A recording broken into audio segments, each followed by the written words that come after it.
Hello and welcome back. I'm so happy you decided to join us in the All Access Pass membership area. And I'm very, what's the word, proud and eager to share more of Ann Allen with you. She is our pet loss grief expert. And in this bonus interview, she's going to be sharing 5 ways you can help yourself through grief. Welcome back, Ann. Hi, thanks for having me again, Dr. Carey. Lovely to be here.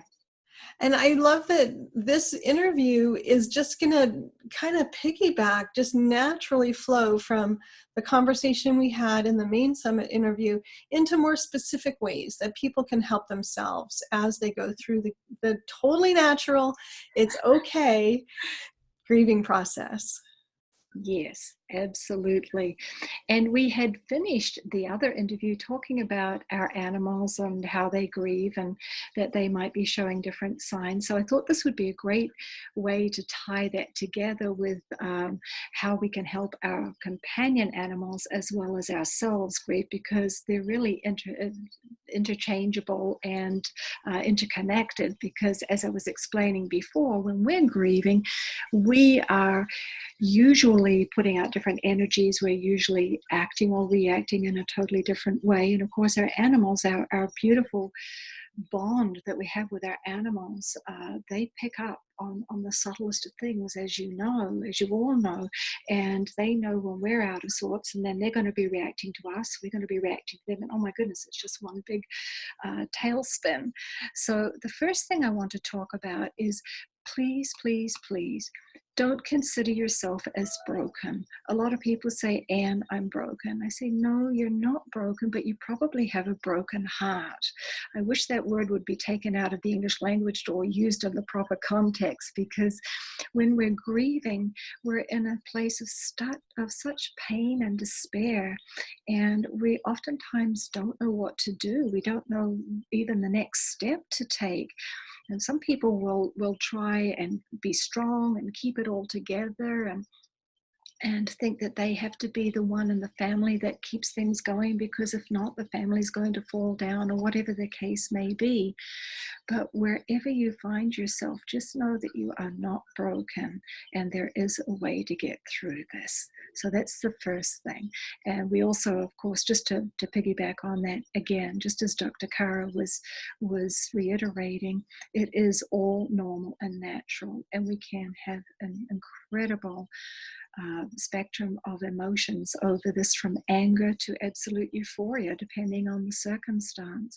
And I do want to say at this point, it's quite natural to feel a rage. And a lot of people feel almost a homicidal rage. You know, they want to kill something or someone. That's normal and natural. Now, obviously, I'm not saying to go do it. That is not normal and natural.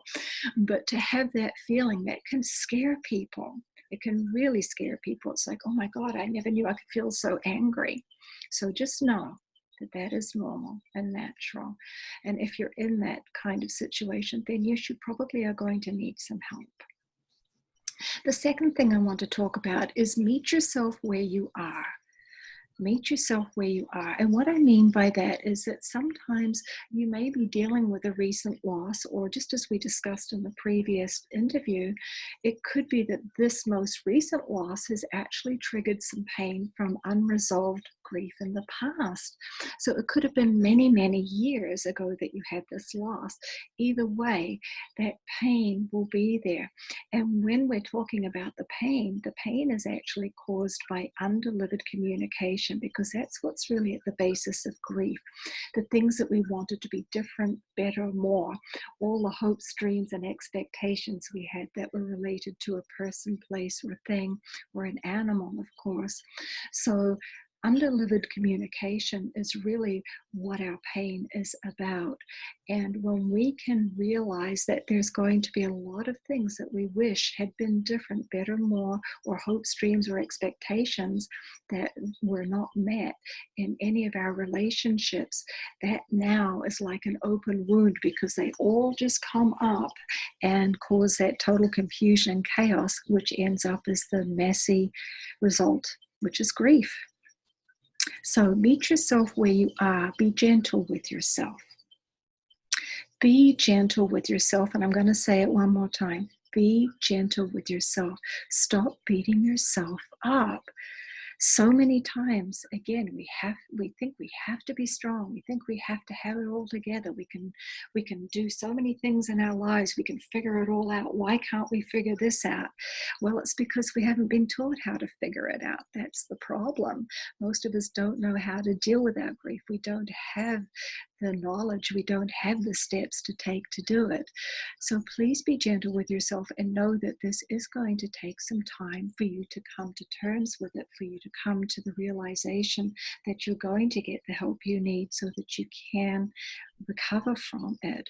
But while we're having these mood swings, these ups and downs, this roller coaster of emotion, while we're going through all of this, while everybody's reacting to us or everybody's treating us like they're walking around on eggshells, this is a very difficult time, because not only is your grief making you uncomfortable, but it's making everybody else uncomfortable. So I like to tell people it's okay to be selfish. It really is okay to be selfish. This is about you now. This is about you and your feelings and you and your animals around you. This is all about you. So be gentle, be kind to yourself. Give yourself that little bit of extra space to be feeling what you're feeling. And then another thing I like to talk about is be realistic. Be very, very realistic. What is this loss representing for you? What is it bringing up for you? Is it preventing you from showing up fully in your life and engaging the way that you used to? Is it preventing you from having the joy that you once had? Is it stopping others around you from being able to engage with you? So be realistic about where it is and what it's doing in your life. If it's stopping you from actually being able to get back into your life, to being fully present the way that you were, then you're probably going to need to look at that to do something with it. Or if you're like 99.9% of people, you'll find a way to just stuff it down and to say the famous words, "I'm fine," because you're tired of all of the reactions of those other people around you, or people trying to fix you, people trying to make it better. And one of the worst things we can do is to not be realistic that, I really got to do something about this, or, you know what, this is just too hard. I don't know what to do. People are telling me what to do, saying what I should do, but none of it's working. So I give up. I'm fine. I'm just going to start pretending that nothing is the matter with me anymore. But inside my heart is breaking, and I'm really isolating myself from the rest of the world and not living my fullest life. And that brings me to the final one. Do you really need help? Very few people can get through their grief alone. Now, there are many ways to heal your grief. I personally think that the method that I use, and the one that I stumbled across because of my colleague so many years ago, is one of the most magical ways of dealing with grief that I have ever seen. But regardless of who you go to or where you go to, please know that there is help out there. And some people will turn to their spirituality or their religion, and that is wonderful. Some people will turn to their best friends. Some people will turn to their animals. Some people will turn to nature. Wherever you find you're going to get the best support for now, please get that support, get that help. If you find that you have feelings that are very frightening and you don't know what to do, or you think that you might want to hurt yourself or hurt others, please reach out and call the National Suicide Hotline number. And I think, Dr. Kara, if maybe we can make a space to have that listed somewhere below that, we will make sure it's listed down there. I always recommend that people have that on their phone. I have mine in my phone. You just never know when you're going to need it. But the hardest thing is to admit that we need help, and the hardest thing is to reach out when we are in a real sorry place. So please be realistic, be gentle, meet yourself where you are, and just forgive yourself. Forgive yourself for feeling that you're upsetting anyone else, because this is about you, not about them. Well said. So we will have that phone number available for everybody. We'll make sure that that's easy for everybody to get to. And sometimes when we're in those kind of circumstances where we're not ourselves, we're not thinking logically, it's good to just have a rule. And so if you just know that if I feel desperate and alone, I call this number, it's a lot easier to do than try to figure it out and talk yourself into it. So if you're feeling any of the ways that Anne was describing, that you might hurt yourself or somebody else, just know that that's your red flag. All it is that's your psyche's way of saying you need extra help. It doesn't mean that you are going to hurt yourself or that you are going to hurt somebody else, but you need help from a professional. And I think one of the things that I really am taking away from this conversation, Anne, is that not only are there professionals who are caring and experienced, there are systems in place that reliably and effectively help people move through this process so that they can heal and really not have this keep holding them back from living their lives fully.